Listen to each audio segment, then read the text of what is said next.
Voters across New England went to the polls, and many didn't know what to do. Some people were going to call me an idiot if I voted for one person. Some other people were going to call me an idiot for voting another person. If I didn't vote at all, I was un-American. From the New England News Collaborative, this is Next. I'm John Dankowski. We heard lots of voices like this one, but people did show up to vote, clogging polling places with long lines and record turnout, driven not just by candidates, but by ballot questions. I don't see any difference between, recreational alcohol use and recreational marijuana use. I feel like it's the same thing. But we know you'd probably like to get away from polls and politics for a few minutes at least. So we'll take you to Portland, Maine for some Delta Blues. Big black bear came into town and there weren't no other black folks around, but he stuck around with nothing to lose. It's Next. Next is powered by the New England News Collaborative, 8 public media companies coming together to tell the story of a changing region, with support from the Corporation for Public Broadcasting. This is Next. I'm John Dankowski. Let's begin with a voice that might just sum up this amazing week of election news. Lourdes Maldonado is a voter from New Hampshire. Thank God for my son that is keeping me sane, my sanity. Because otherwise, every morning I get up and I watch the news and I'm going crazy. Crazy indeed. Reliably blue New England turned several shades of red on November 8th. President-elect Donald Trump picked up an electoral college vote in northern Maine and essentially tied Hillary Clinton in New Hampshire. That state and neighboring Vermont picked up Republican governors, too. Now, Republicans also took some hard defeats. Kelly Ayotte lost her Senate seat in New Hampshire, and Governor Charlie Baker of Massachusetts worked hard on 2 ballot initiatives. One passed, one didn't. He lost both times. Both Maine and Massachusetts passed ballot measures legalizing recreational marijuana. In Maine, that vote was very close. Meanwhile, we saw long lines at polling places and very high turnout. We're going to turn now to a few of our reporters who covered these issues and talked to voters, and we're going to start up north with the 2 states making the biggest national headlines and seeing enormous spending on TV ads. Fred Bever reports for Maine Public Radio. Emily Corwin is from New Hampshire Public Radio. Welcome to Next. Hi, John. Good to be here, John. So, Fred, I'm going to start with you, and we're going to start at the national level because, well, as we were looking at the map of the United States, as we all have for such a long time, with the overwhelming support for Donald Trump across many parts of Appalachia, parts of the South, parts of the West, and even parts of the upper Midwest, it's something that we saw really strongly right there in Maine, too, didn't we? Yes, we did, particularly in Maine's 2nd District, which is the northern and central and western part of the state, basically from Lewiston up and west and over to Bar Harbor and Calais in the far east. It went for Trump. It split off its single electoral vote that it gets. As you probably know, John, the way it works here in Maine is the statewide winner gets 2 of Maine's 4 electoral votes, and the winner in each district gets 1. And this has never happened, that in fact 1 vote split off. Donald Trump won the 2nd District 51 to 41%, while Hillary Clinton won the 1st District by a slightly larger margin. She took the statewide vote, but he got that single electoral vote, and that's why we saw Donald Trump here 5 times. It was not only one of his paths to victory, but it was ripe for the plucking for him because residents of that part of Maine are white, they're working class, middle class, and they feel that they have been left behind. They have seen the jobs in the timber industry, the forest products industry, the paper industry go away, go overseas. They feel betrayed by international trade, and they have also been contending with influx of immigrants, particularly in the Lewiston area. The governor here certainly trades on anti-immigration rhetoric. And he's the governor here for a reason, because like Donald Trump, he's got very strong support in the 2nd District of Maine. And we'll talk about how some of the really interesting ballot questions in Maine played into what happened at the national level there as well. But Emily, let me turn to you. You were talking with voters in the state, and you were watching as New Hampshire had these very important high-level races for governor and Senate, as well as a hotly contested race for president. Much along the lines of what Fred was talking about, were you hearing from people in New Hampshire that they were being left behind economically, that they felt like it was time for a change of some sort? I heard a lot about change here in New Hampshire. I think, compared to Maine, New Hampshire has overall less of sort of an economic division. People here have a pretty high quality of life comparatively. Median incomes are quite high compared to the rest of the country.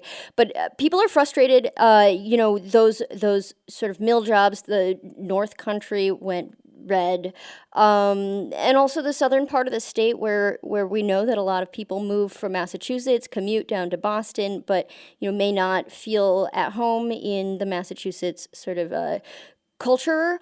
That southern part of the state went red as we expected. And when I at Trump rallies talking to people, there was a lot of feeling that Washington is not working, that it is not representative of voters here, and just an angst and an anger and just a desire to see something new. And so often I heard people sort of not so much endorse Donald Trump as endorse this idea that they just want to see something different for once. And take a risk, too. I think that, interestingly, the Clinton campaign sort of tried to stay away from saying, hey, he's a risky bet, instead saying he's a dangerous bet. And I talked to many voters who said, look, we don't know if he's the best guy, but he's better than, as Emily says, the D.C. establishment that has done nothing for us, and we're willing to take a risk. And if 4 years from now it doesn't pay off, well, then we'll look in a different direction. In talking about these results, what I think about is, being at polling places and just hearing so much indecision. And I'm not surprised that it's so close. I thought, John, maybe I would quickly play for you, some sound from a polling place from a woman who was just, she sounded kind of tortured having to go to the polls and make this decision yesterday. So let's hear a bit of that. I take it you just voted? I did. How does it feel? Mixed feelings, I guess, today. Why is that? Because I really didn't know who to vote for. Wow, I felt like some people were going to call me an idiot if I voted for one person. Some other people were going to call me an idiot for voting another person. If I voted a third party, I was an idiot because I was throwing away my vote. If I didn't vote at all, I was un-American. It was a tough election this year. That was Kirsten Snyder, and I talked to her in Nashua, New Hampshire, and she said this is the first time she's ever done a write-in. She wrote in Evan McMullen, the conservative independent from Utah, and I just, in talking to her and hearing her sort of thinking out all of these scenarios, the results from last night just make more sense when I think about her position and how many people may have shared that. But this is interesting, Fred. So we're hearing this voter from New Hampshire. I've heard from voters in Massachusetts, in Connecticut, in Vermont over the course of the last day or so, all saying some version of the same thing. But how do we square that with the fact that people turned out in such high numbers? They were saying, I wasn't sure who to vote for. I'm not even sure if I had a good choice, but yet we had long lines at polling places all across New England. Why, Fred, do you think that happened? Well, partly it was who they wanted to vote against. But I do think there's also just a confluence of interest that really did bring out, again, this stronger than expected Trump votes. Here in Maine, you see it on the minimum wage. The state voters voted by a pretty healthy percentage to raise the minimum wage in the state to $12 by the year 2020. And that's an issue where who was the strongest candidate on that back during the primary season? Bernie Sanders. And Emily, you may remember that back during the New Hampshire primary, Sanders was pointing to a lot of polls that showed he had the best chance of beating Trump. And here in Maine, you have more voters voting for the minimum wage than you do have voting for Hillary Clinton. So that shows you that some of those Trump voters were voting for the minimum wage to go up as well. We spoke to one Republican senator in the state of Maine who won re-election this year, who spoke to that. His name is Eric Brakey. Donald Trump is speaking to a lot of the very real frustrations that people have, people who feel disenfranchised. I think that, Bernie Sanders was doing a lot of the same thing to a kind of different group of people that were feeling, I think, a lot of the same problems. Emily, did you hear people who were Bernie Sanders supporters who were maybe feeling disenfranchised by the choices they were ending up with because Sanders from nearby Vermont had an awful lot of support in New Hampshire? He did, and the New Hampshire primary really showed how much support he had. I think a lot of people are going to be looking back and wondering, how things might have gone differently. But honestly, here I heard, especially right after the primary, there was, what may have been a little bit of grieving for Bernie Sanders. But by the time the general election came around, out at these campaign events, I did not meet a single person at a Trump rally who had supported Bernie Sanders. I met a lot of Bernie Sanders supporters at Clinton events, however. But I do think, some of this sense maybe at the polls that I saw and that many people saw of hesitance, conflictedness, write-ins, third parties, maybe that was motivated by that Bernie Sanders support that we saw early on. Fred, you mentioned, some of the ballot questions that Mainers got a chance to vote on. Some of these questions were really important and maybe also played into the outcome that you had. One had to do with ranked choice voting, something that maybe more people in America are going to be thinking about over the course of the next couple of years. And another one having to do with guns and background checks. Do you think that those questions played into how people were thinking when they went to the polls? The gun control question certainly did. It's an open question whether Trump voters, people who Trump turned out, also voted against a universal background check measure that was on the ballot here in Maine. The gun control measure did go down. It had been polling to win. And you can imagine that the rural areas where there's a strong hunting tradition really played the central role in defeating that measure, as it did in helping Donald Trump to win the second district of the states. Maine was also part of another nationwide movement during Election Day, and it had to do with a ballot question about legalizing marijuana. That ballot question in Massachusetts, a very similar one, passed. It's a very, very close vote in Maine, which maybe tells us something about how people felt about that particular measure. What did you see in that ballot question and how Mainers were approaching legalization, Fred? People were making very personal decisions around it. Would I want my kids to have access to edibles? Or am I really a libertarian? I just don't think the government should interfere with this. Or is it fair that marijuana crimes can result in such hefty sentences while other equally benign behavior, as someone might see it, goes unchecked? Is that something that came up at all when you were talking to New Hampshire voters, Emily? The fact that the two neighboring states there to the south and directly to the east, is this something that New Hampshire residents might be taking up sometime soon as well?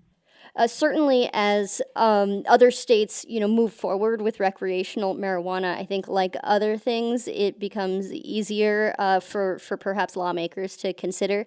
And there's going to be a bill to consider it here for sure. And of course, one of the things that makes people want to consider this is the idea that you can legalize it and then tax it and gain revenue. And as we know in New Hampshire, you guys don't like to tax anything. I will interject, though, John. If New Hampshire likes to tax anything, it's the those kinds of things. It's cigarettes, and we have a lot of income from alcohol, and what do you call them? Sin taxes. So I wouldn't throw that past Granite Staters. Thanks to Emily Corwin from New Hampshire Public Radio and Fred Bever from Maine Public Radio for keeping us up to date on what's happening in the northern part of our region. Thanks, guys.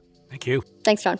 Coming up, we'll move to southern New England and find out about voter turnout in Connecticut and Massachusetts.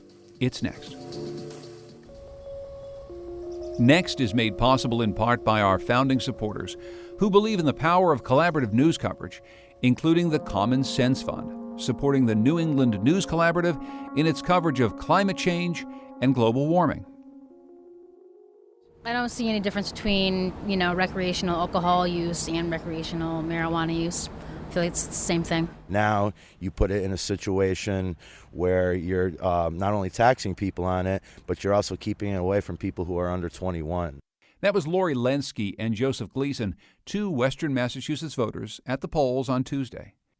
In that state, the ballot measure to legalize recreational marijuana passed 54 to 46%. That state's other hotly contested ballot measure, which proposed lifting the state cap on opening new charter schools, went the other direction. We'll have more on that in just a bit. But first, we wanted to hear more about what was on the minds of Southern New England voters and some of the problems they encountered at the polls on Tuesday. I'm joined now by Cassandra Bassler. She's a reporter for WSHU in Fairfield, Connecticut, and Shannon Dooling, a reporter for WBUR in Boston.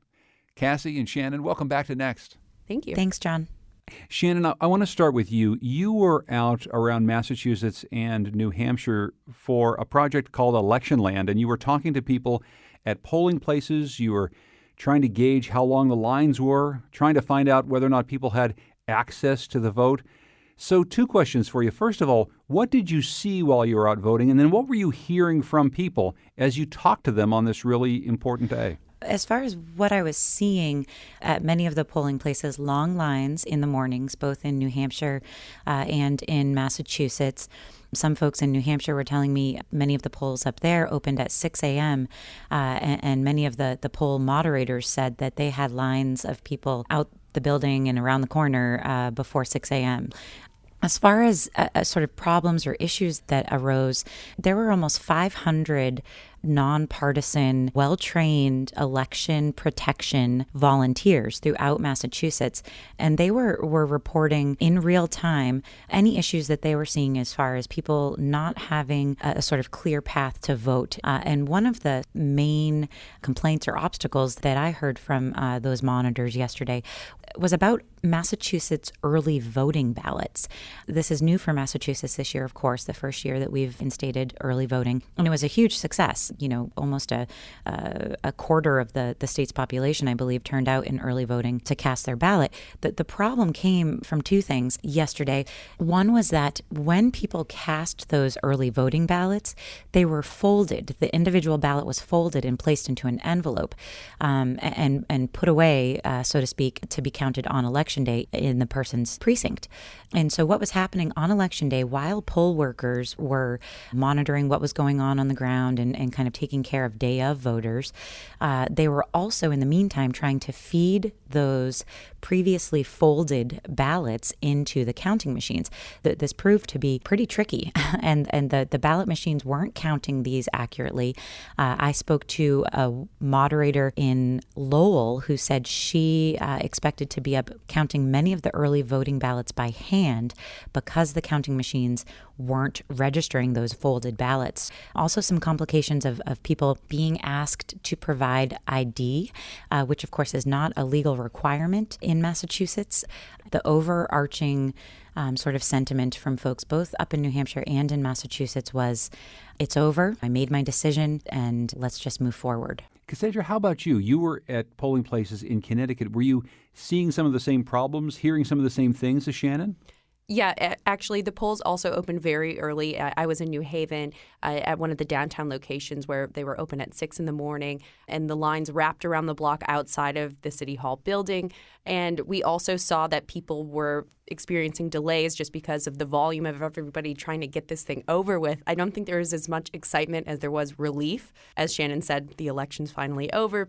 But at quite a few polling locations, there was some confusion. One of the locations I went to in New Haven had 2 different wards voting in the same building, and there weren't enough people to direct voters to the proper line to go vote for their respective wards. So these are wards, different parts of the city, but both voting at the same polling location. Exactly. One of the men I talked to at a polling location in New Haven had said that the lines were super long because people were going into the wrong lines. And this guy, Warren Supernautics, is describing why the confusion was happening and how he was frustrated by it. A lot of people were in the wrong line.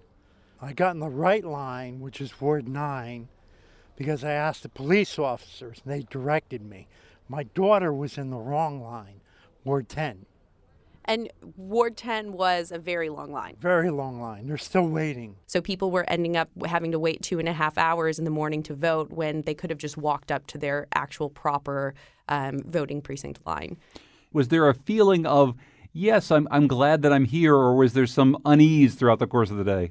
There was a bit of unease. I think people were relieved once they did get to vote, but they weren't necessarily excited about their choices. A lot of people told me they were just choosing the lesser of 2 evils, and quite a few people were reluctant to share who they thought that was. You said that it was a little different in the city of New Haven, which is predominantly Democratic, has been for a very, very long time. When you went out to the suburbs, a place where there's a little bit more of a mixed electorate, people were a little bit more unwilling to tell you how they were going to vote. Right. There were a lot of Clinton supporters who were eager to share that that's who they were voting for in New Haven. But I went a little further north in Hamden, which is still Democratic, but it's an older demographic and a lot more people who, maybe worked in industrial jobs.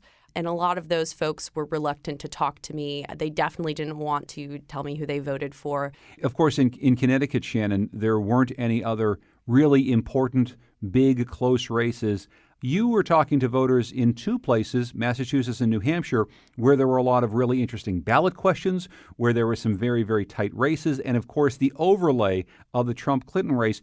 What did people tell you about what animated them to go to the polls? So in Massachusetts, many of the folks were driven to the polls, at least many of the folks I spoke with, were motivated to get to the polls for the presidential election. But as you mentioned, there were plenty of very sort of contentious and hard-fought ballot questions on the ballot in Massachusetts, including the legalization of recreational marijuana, which of course we know passed by a margin of 53%. There's, of course, plenty to be done in terms of augmenting the legislation to set up regulations and a taxing infrastructure and things of that nature. I have to be honest, though, I didn't hear a lot of folks talk about the ballot questions when I spoke with them about why they were coming out to vote today or how it felt to vote today. Specifically in Massachusetts, I really did hear a lot of people saying that the presidential campaign is what brought them out, and they had strong feelings about it, and they wanted to have their voice heard, and they wanted to get it over with, and they wanted to move on. Shannon Dooling is a reporter for WBUR in Boston. She was covering polling places in both New Hampshire and Massachusetts for us here on Next. Shannon, thanks so much. Thanks, John. And Cassandra Bessler, before I let you go, you weren't just at the polling places. You did one of those really traditional polling night events where you'd go to a celebration of someone who you knew was going to win. Richard Blumenthal is a very popular senator in Connecticut. He's a Democrat. And I guess I'm wondering what you took away from an event where a very popular politician of a party that had a really bad night, what that was like and what he was saying on a night in which Hillary Clinton, somebody he worked very hard to get elected, and she didn't, what he was saying about that. Well, he gave his speech around 9, and at that point, the polls were still in Clinton's favor. So he kind of ended his speech saying he's so confident that the Democrats were not only going to succeed, the Connecticut representatives were going to stay in the House and Senate, but he also thought that Clinton was going to win and that the Senate might turn Democrat. So the tone of the night kind of died down. The later I stayed, I think I left around 11 p.m., and that's when things started to look bleak for the Clinton campaign. And you could tell that the folks there at the party were a little more subdued than they would have been otherwise. Cassandra Bessler is a reporter for WSHU Public Radio, and they're based in Fairfield, Connecticut. Cassie, good to see you. Thanks for joining us. Thanks so much, John. Massachusetts ballot question 2, which would have allowed for 12 new charter schools to open each year, was the most expensive in the state's history, about $40 million spent on both sides. It was the most expensive ballot measure in the entire country this year. It was roundly rejected by voters in both urban and rural parts of the Commonwealth. If you haven't been paying close attention, you might wonder why such a hard battle was being fought over charter schools in a state with such a strong reputation for public education. For some analysis, we'll turn to Max Larkin. He's been covering the debate over Question 2 for Edify at WBUR. Max Larkin, welcome to Next. Thank you. But before we get into what exactly happened with this ballot question, let's go back and understand what was exactly on the ballot. What were Massachusetts voters voting on? They were voting on the proposal to lift the cap, the statewide cap, on the number of Commonwealth charter schools that are allowed to open or expand each year by 12 each year. And so that was really the crux of the proposal in Question 2. It seems like the sort of policy issue that might be best settled by a state legislature. So how exactly did it get on a ballot question? Yeah, the legislature can be seen as kind of the big issue here. They had an opportunity to resolve this matter in the form of a bill back in March of this year. And the compromise legislation that they came up with would have provided for expanding the number of charter schools that would be allowed to operate. But they'd also tied certain restrictions. They barred charter operators from expanding if they suspended more than the sending district's average number of students. And they also included a provision to have parents and teachers they had to have a spot for parents and teachers on charter school boards. And charter school advocates, including Governor Baker, thought that was a little too strict, and they decided on the more aggressive language and to put it to a vote. Everything we read is that Massachusetts has some of, if not the best, public schools in the country. So why was it so important for the proponents of this question to get this to a ballot question and try to get it passed this year?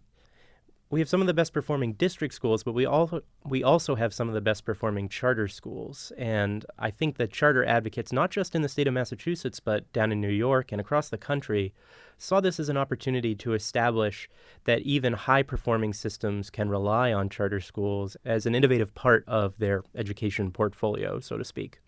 And I think part of your answer just there maybe gets to my next question, which is, why did so much money flow into this? Was it because really powerful interests from outside the state decided to spend money trying to get this passed? Yeah, our reporting shows that 70% of the money in support of Question 2 came from a group called Families for Excellent Schools. They're a very powerful, what they call a dark money organization based in New York, and they've played a huge role down in New York politics. They sent many millions of dollars into this fight, and because of their tax filing status, we don't know quite who made those original contributions. So tell us a little bit more about how charter schools actually work in the Commonwealth. What percentage of, say, kids from Boston are applying to charters, and how many students overall the system serves? So an average district can only spend, under this cap, 9% of their net school spending on charter schools, but the lowest performing 10% of districts, the cap size doubles, so they can spend up to 18%. That means in a school district of about 50,000 students, you get 10, 12, 14,000 students at most going to charter schools. That's about the case in Boston. But there are many, many municipalities, towns and cities that have scarcely any students enrolled in charter schools, including in the wealthy suburbs where the public schools are more highly regarded. And the thing that was coming from the governor's office and the other advocates who are trying to pass this measure was that there's a big, long waiting list. People really want to get into these schools, right?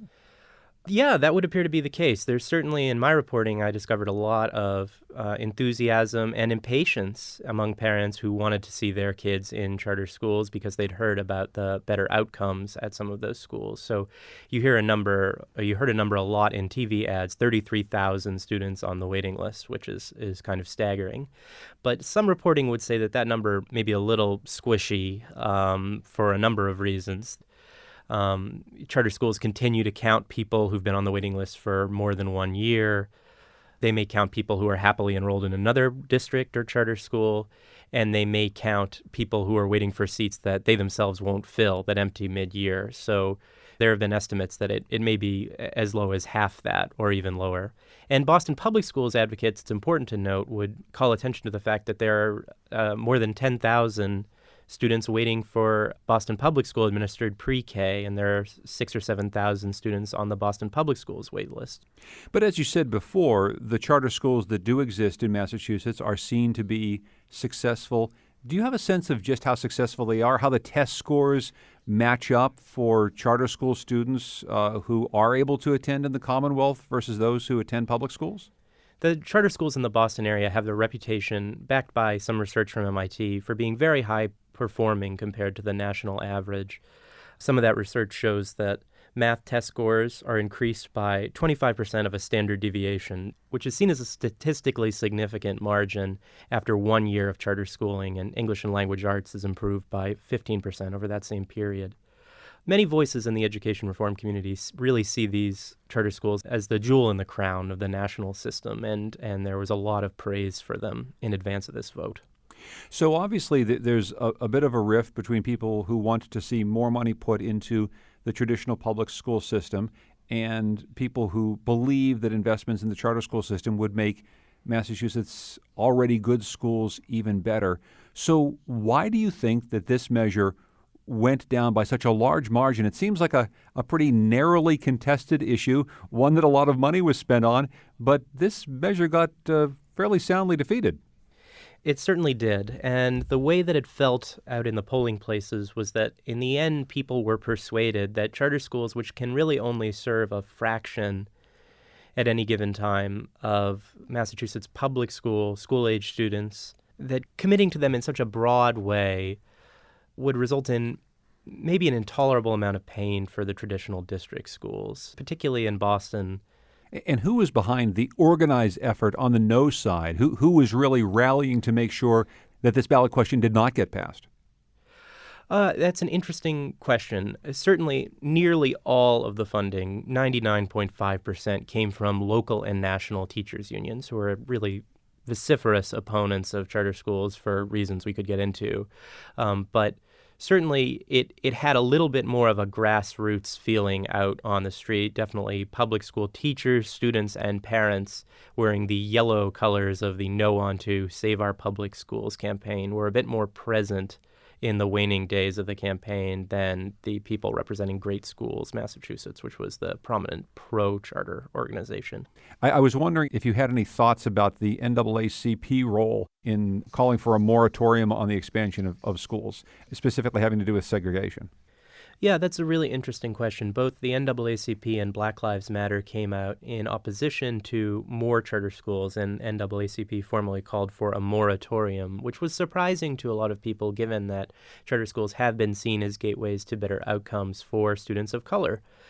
But certainly there have been a lot of people across the country who have raised an eyebrow at the optics of charter schools. They're schools where the discipline can be slightly more harsh. The days can be longer, students can be asked to be silent in the hallways or wear uniforms, and largely white faculties can preside over largely Black and Latino student bodies.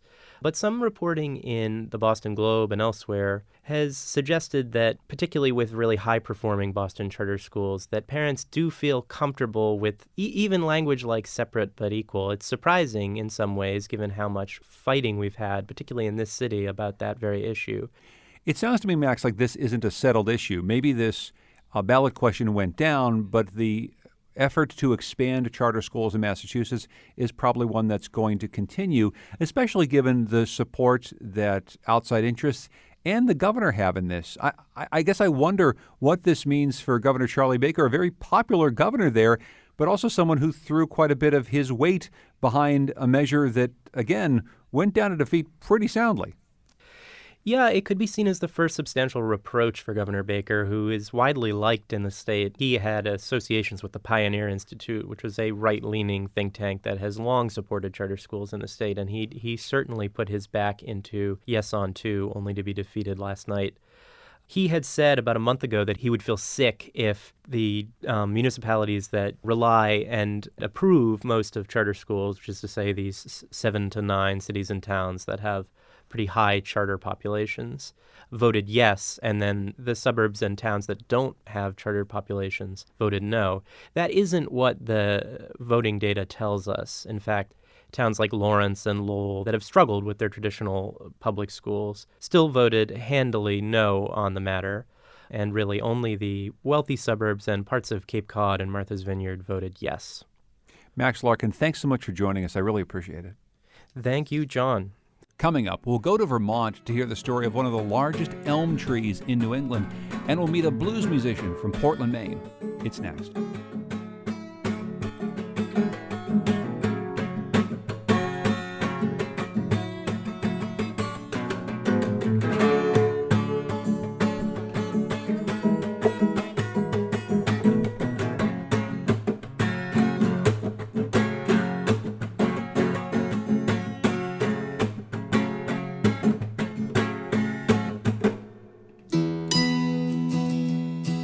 Next is made possible in part by our founding supporters who believe in the power of collaborative news coverage, including the Melville Charitable Trust, supporting the New England News Collaborative in its coverage of housing and homelessness.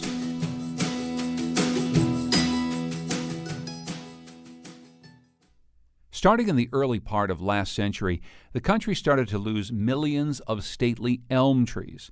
These were victims of Dutch elm disease, a fungal disease carried by an invasive insect. Now one of the largest remaining elms in New England has died, but this isn't an obituary story. Instead, it's a story about the second life that this tree will lead. VPR's Kathleen Masterson has our story. It might be here. If you come over here, you can see kind of the real width of this thing. There's one little sprout right here. I'm hoping we can save and transplant. It might have the same genes as Big Mama here. That's homeowner David Garrett in Charlotte, Vermont, earlier this fall. He's pointing to a leafy little seedling a few feet tall, sprouting out of the base of Big Mama. The massive slippery elm is 109 feet tall, and it towers far above the home it's shaded for over 200 years. But last year, the tree died. So now, about 25 friends, neighbors, and conservationists have gathered to honor the tree and give it one last hug before it's taken down. We had no idea how long it's been here, but it's been here longer than the house, and this was built around 1790, 1792, so it's at least that old, and it's a shame we're losing this. Standing under the bare branches of the elm, Garrett addresses a small group on a sunny fall day. The largest elm tree, as far as we know, in the Northeast. So, anyway, we're here to say goodbye and make something good out of it. Soon, a cherry picker with a chainsaw will take down the tree, first limb by limb and then the trunk itself. That last bit using a specialized 8-foot chainsaw and a massive crane. This isn't a regular tree removal process. Garrett, himself an amateur woodworker, specifically sought out a way to save the tree from being turned into firewood. Garrett explains that he started calling around to find someone who could craft something out of a tree this massive. And they said, yeah, there's some guy in Bristol. I never heard of him.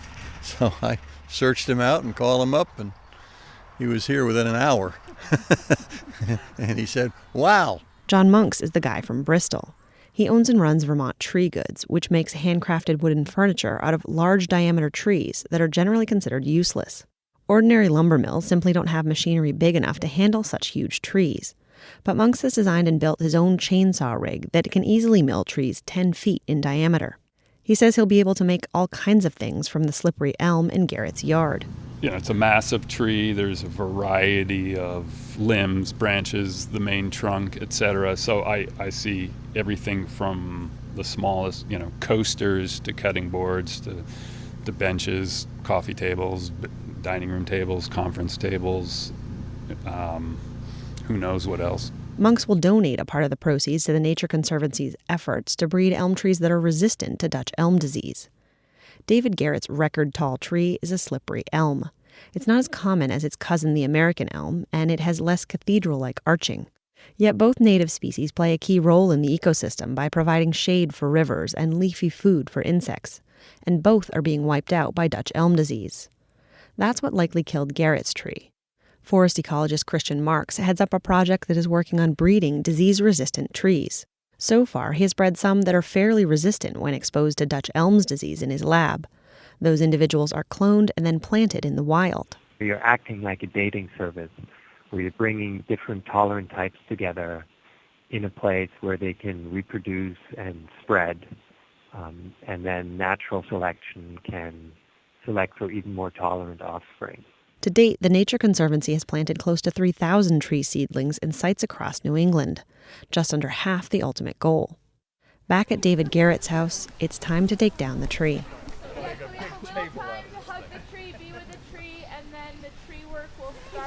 The crowd of neighbors and local conservationists head over to give the tree a last hug and to glide on the swing that's been there so long its ropes are ingrown into a low-hanging limb. Then the cherry picker raises up into its branches and a crew member gets to work.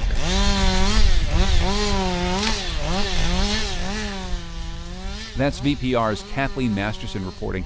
You can see pictures of this gigantic tree at nextnewengland.org and send us pictures of your favorite large tree at Next New England on our Facebook page. Next, we're going to head to Maine to meet an award-winning songwriter, blues guitar player, and storyteller. Hello, my name is Samuel James, and I'm a modern songster. This is a story about One-Eyed Katie. She's all woman, but not one bit lady. It's carrying on this tradition of black musical storytellers. It's not limited to, but including the blues. Just one eye, that's all she has. She don't see so good, but she don't look so bad, no. I think that a lot of times people are excited about, a young black guy playing this kind of music because black people don't play this music anymore. I think blues is almost strictly just about love and heartbreak, and it's usually about the narrator's heartbreak. My baby left me, my baby treats me so mean, my baby, baby, baby, that kind of stuff. Please, please, please, please, like James Brown, you know. And I just don't have a lot of songs about that, so I wouldn't call myself a blues man because that's not what I'm singing about. Now I'm gonna buy me a wooden tombstone, tall and wide as any tree, and they'll carve it down to a likeness of you, looking down over me. I grew up kind of all over Maine, mostly in Biddeford. You grow up in a white place, you gotta go to school, you gotta be the only black kid, you gotta hear nigger. I remember this one day when I came home from school. It was the first time anybody called me nigger. I didn't know what it meant. They sure did, but I didn't. So my father thought it was really important for me to be armed because he knew it would be a tough fight, you know. So once I hit about 8, once about that nigger thing happened, he thought it was important that I learned the piano because, you know, there was going to be energy that needed to be gotten out of me in some way. And I think he didn't really want me to be like a street fighting man, you know, especially if he's the only black kid in town. So he always thought that intellectual pursuits would be best. Big black men came into town and there weren't no other black folks around, but he stuck around with nothing to lose. I think that this is true, but I think that everybody has like a song that kind of follows them around, that pops up at kind of like poignant times for them. For me, that song is The Midnight Special by Leadbelly. And it's sort of the first song I remember my father singing, just sort of as he's like cleaning up the house, like in his bathrobe and his boxer shorts, just picking up trash or whatever and folding laundry, just singing Midnight Special. Midnight Special, Johnny Heaven, loving light on me. At different points, you know, women left me or fired from a job or different points like that, you know, this song pops up. So I went to Ireland, running away from my problems. And I'm walking down the street, and there's this street musician sitting, and he's got this little electric amp that he's sitting on with a little electric guitar plugged into it, and he's playing the Midnight Special. I think that was it. That was the big moment for me where I was like, he's playing Midnight Special, he's playing Muddy Waters, he's playing, you know, John Lee Hooker, and I love to hear these songs, you know. And if I could play the guitar, I could hear these songs anytime I want. Not only that, I could tell these stories, and I was a short story writer before this, and I could tell something that was culturally relevant, culturally important. And I think that, in essence, kind of like adding up all of these things that I've been learning my whole life, you know. Whoa, when he pounded down them railroad spikes, no one much care for his wants or likes, talking about first name Willie, last name Chan. It's like me sitting here, being from this place and picking this point of time and saying, here I am, and this is what I'm doing, and this is what I want to market myself doing, but I don't want to be marketing the old buck and shuffle, you know, like I'm playing this music and it's a legitimate, true, in my opinion, you know, form of high art. Met a child, meet old Captain Jacks, and his whip left its mark on 109 backs. I hear this all the time from audience members. It's like, yeah, you know, my buddy told me to come down and I wasn't gonna because I don't like blues, but I really liked you. You know, so it's like that idea of like, this is blues, and people have a perception of what that is. And almost 9 out of 10 times, it doesn't include me. Even though, like if you were to take quote unquote blues, this is pretty much the purest form of it. Well, here she comes, watch her go, there's Miss Maureen, and she's dancing for the Philistine. While being this young black band playing this kind of music has gotten me in front of all of these people look at me as the young black guy who's playing blues. You know, it's this ironic loop, you know. So the very same thing that got me to where I am and getting to this point career-wise has now begun to hinder me in this way where, you know, people see me as like this kind of Robert Johnson-y character. It's a bit more of a fight to try to get my ideas across to the audience who shows up and they're all sort of dressed like Robert Johnson. And it's like kind of like a costume show or something, or there's something kind of kitschy about what I'm doing or cute in some way.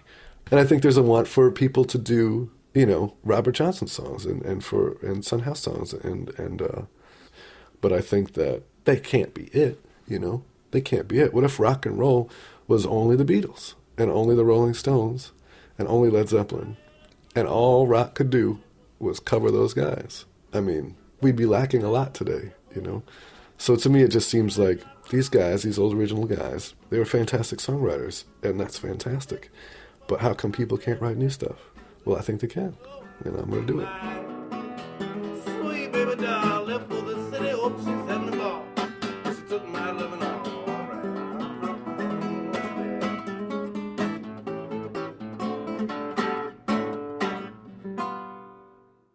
That portrait of Samuel James was produced by Shane Perry at the Salt Institute for Documentary Studies back in 2009. We caught up with James earlier in the week to see how he and his music have been progressing over the past 7 years. He told us about his new album, The Already Home Recordings, and his web series, Kitty Critic. What's changed for me in the past 7 years? I don't know. I guess I continue to play music. I continue to tour. I've started writing a lot more publicly. That's changed. I have a web series called Kitty Critic, and it features it's supposed to basically just feature the original music in Portland, and the premise is it's Portland musicians performing in their fans' homes for their fans' cats.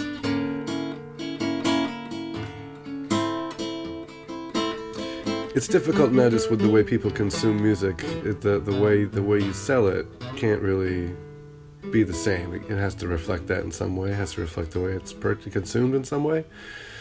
Normally, if you spend you spend a year on an album, it's released 2 weeks later, no one cares anymore. It runs its course. It's just it's almost disposable. So I figured if I changed something this way, it could stay kind of relevant as it can be the entire time for a year. And then if I like it and it works out and people like it, then I can just continuously do it. It wouldn't have to necessarily be in an album format.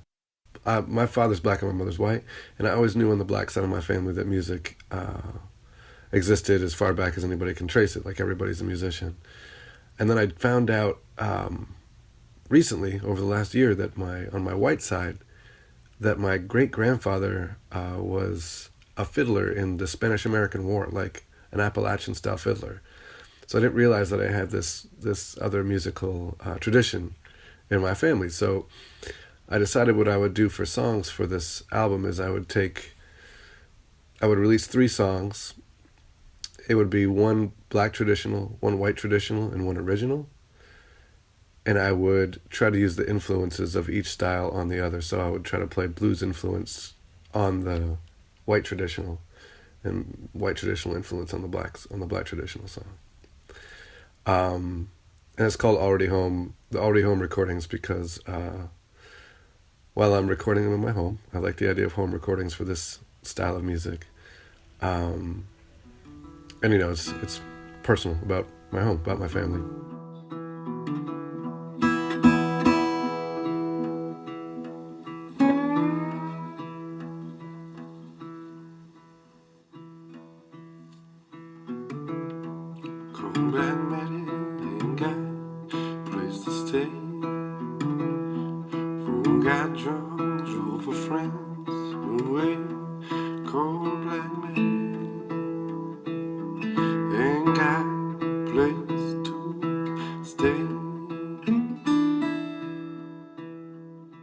You can hear more from Samuel James at therealsamueljames.com and at our website, nextnewengland.org.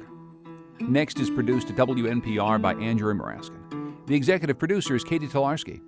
The digital editor is Heather Brandon. Our theme music is by composer Todd Merrill. If you'd like to hear more of his music, go to toddmerrill.com. Thanks also to Goodnight Blue Moon for their song, New England. The New England News Collaborative is funded in part by the Corporation for Public Broadcasting and powered by WBUR Boston, Vermont Public Radio, New Hampshire Public Radio, Maine Public Radio, Rhode Island Public Radio, WSHU Public Radio Group, New England Public Radio, and WNPR.